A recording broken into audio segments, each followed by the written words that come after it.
दोस्तों, आज हम लोग क्लास 6 JCRT इंग्लिश का यूनिट 1 भी देखेंगे। The skylark. स्काईलार्क क्या होता है? स्काईलार्क एक वेरी स्मॉल सिंगिंग बर्ड है, बहुत ही छोटा गाने वाली पक्षी है जो जनरली एशिया, यूरोप और माउंटेन ऑफ नॉर्थ अफ्रीका में पाई जाती है। तो चलिए इस पोएम को हम लोग पढ़ते हैं। बिफोर यू रीड, पढ़ने से पहले, have you been to a cornfield, क्या आप मक्के के खेत में कभी गए हैं? In which season do we grow corn in India, हम लोग इंडिया में कौन से सीजन में मकई को उगाते हैं? ये आप कमेंट में बताइएगा। The poem gives a picture of country side, ये जो पोएम है ये एक देहात गांव का हमारे दिमाग में पिक्चर देता है, इमेज देता है। कंट्री साइड का मतलब होता है गांव देहात। The poetess is in a cornfield and here's a skylark singing above, जो पोएटेस है, पोएटेस का मतलब होता है कवित्री, पोइट का मतलब कवि और पोएटेस का मतलब कवित्री। The poetess is in a cornfield, जो पोएटेस है वो एक मकई के खेत में है। And here's a skylark singing above, और वो सुन रही है कि ऊपर एक स्काईलार्क गा रहा है। She stops for a while to enjoy the beauty of scene, she stops for a while to enjoy the beauty of scene, वो रुकती है इस चीज़ को, इस ब्यूटी को enjoy करने के लिए।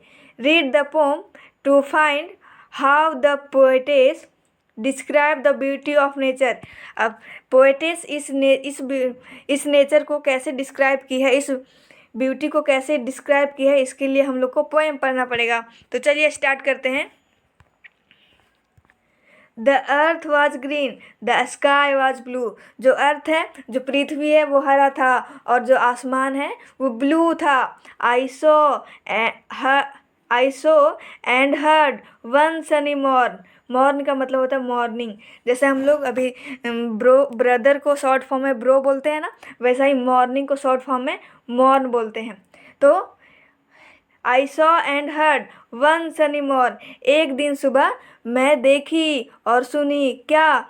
Sky lark hang between the two, एक स्काई लार्क, जो स्काई लार्क बर्ड है वो दो चीज़ों के बीच में लटकी हुई है। दो चीज़ों के बीच में क्या? धरती और आसमान के बीच में लटकी हुई है। A singing speck above the corn, मकई के ऊपर गाता हुआ एक टुकड़ा। वैसे भी ये जो स्काईलार्क है वो ऑलरेडी बहुत छोटा होता है और इसको हम लोग अगर दूर से देखेंगे तो ये और भी छोटा नज़र आता है, क्योंकि हम लोग कोई भी बड़ा चीज़ को अगर बहुत ही ज़्यादा डिस्टेंस पे देखते हैं तो वो और भी छोटा नज़र आता है, बहुत ही छोटा नज़र आता है। जैसे कि हम लोग एरोप्लेन को आसमान में उड़ते हुए देखते हैं तो कितना छोटा दिखाई देता है, लेकिन एक्चुअल में अगर हम लोग उसको सामने से देखते हैं तो वो बहुत बड़ा दिखाई देता है। तो उसी तरह यहाँ पे जो ये जो बर्ड है, स्काईलार्क है, वो बहुत ही एक छोटा डॉट की तरह दिखाई दे रही है। मकई के ऊपर ऊपर गाता हुआ एक टुकड़ा जैसा, छोटा सा डॉट जैसा दिखाई दे रही है। A stage below in gay accord, एक स्टेज नीचे बना हुआ है जो खुशियों के साथ समझौता कर लिया, खुशियों के साथ मिल गया है। White butterflies danced on the wing, और सफ़ेद तितलियाँ पंखों पे नाच रही है। And still the singing skylark sword, फिर भी जो स्काईलार्क है वो गा रही है, ऊपर नीचे हो रही है, कभी ऊपर उड़ रही है, कभी नीचे उड़ रही है। And silent sank and soared to sing, और कभी चुप हो जा रही है फिर गाने लग रही है, कभी ऊपर उड़ रही है, कभी नीचे उड़ रही है। उसके बाद हम लोग नेक्स्ट देखते हैं। The cornfield stretched a tender green, चारों तरफ पूरा हरियाली फैली हुई है। To right and left beside my walk, मतलब दोनों तरफ राइट और लेफ्ट में, बाएं और दायां में पूरा हरियाली है, मकई का फील्ड लगा हुआ, मकई लगा हुआ है और बीच से एक रास्ता मतलब जा रहा है, कितना अच्छा सा लगता है ना ऐसा। I know he had a nest unseen, ये कवित्री बोल रही है कि मुझे पता है कि यहाँ पे एक अनदेखा घोंसला है। Somewhere among the millions stock, यहीं कहीं लाखों स्टॉक, स्टॉक का मतलब होता है डंठल, जो हम लोग मकई काट लेते हैं तो उसका जो पार्ट बचता है जो सूखा हुआ, उसको वो बोलते हैं स्टॉक बोलते हैं। तो लाखों स्टॉक के बीच में यहीं कहीं उसका एक घोंसला बना हुआ है, अनदेखा घोंसला। स्टॉक से मिलता जुलता एक वर्ड आपको बता रही हूँ, स्ट्रॉ। स्ट्रॉ का मतलब होता है ड्राइड स्टेम ऑफ ग्रेन, मतलब जो भी धान वगैरह ये सब होता है, धान होता है, गेहूँ होता है, उसका जो सूखा हुआ, जो सूख जाने के बाद जो पार्ट स्टेम होता है ना, उसको हम लोग स्ट्रॉज बोलते हैं। And as I paused to hear this his song, और मैं इसका गाना सुनने के लिए रुकती हूँ। While sweep the sunny moment slide, और ये मोमेंट कैसे बीत जाता है, कैसे फिसल जाता है, पता ही नहीं चलता।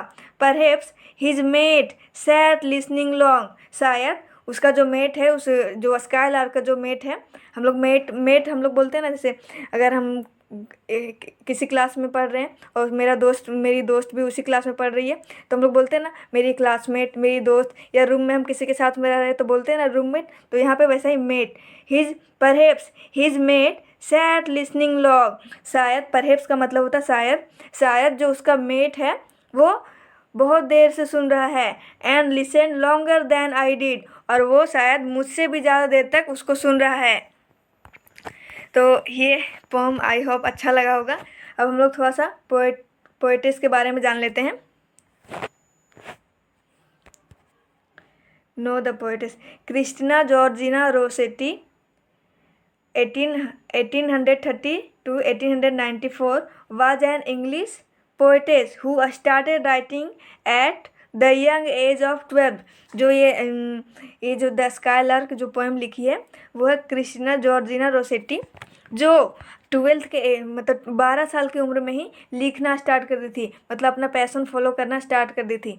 She has written beautiful poems and on nature and life, वो नेचर और लाइफ के बारे में बहुत ही सुंदर सुंदर पोएम लिख चुकी है। You may ask your teacher to read out some more of her poems like who has seen the wind and Ophel।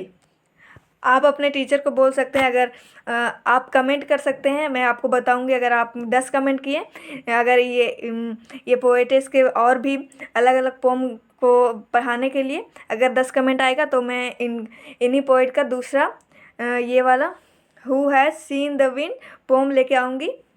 तो ये पोएम भी इन्हीं के द्वारा लिखा गया है। तो आई होप कि ये आपको समझ में आया होगा। नेक्स्ट वीडियो में हम लोग ऐसे इसका क्वेश्चन एंड आंसर डिस्कस करेंगे।